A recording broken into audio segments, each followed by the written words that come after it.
ते आजचा दिवस मतदानाचा आहे। 5 राज्यांच्या विधानसभा निवडणुका त्यातल्या 2 म्हणजे तामिळनाडू आणि पश्चिम बंगालसाठी आज मतदान होते। तामिळनाडू विधानसभेच्या 234 जागांसाठी आज मतदान पार पडणार आहे, तर पश्चिम बंगालमध्ये पहिल्या टप्प्यातील 152 जागांसाठी आज मतदान पार पडतंय।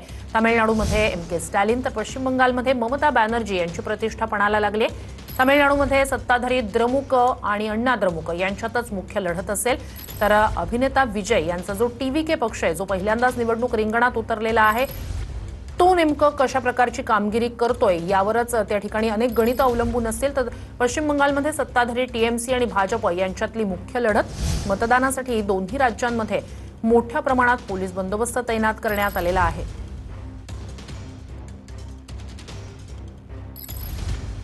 पश्चिम बंगालमध्ये 2 टप्प्यात मतदान पार पडणार आहे। आजचा पहिला टप्पा 152 जागांसाठी आज मतदान पार पडेल।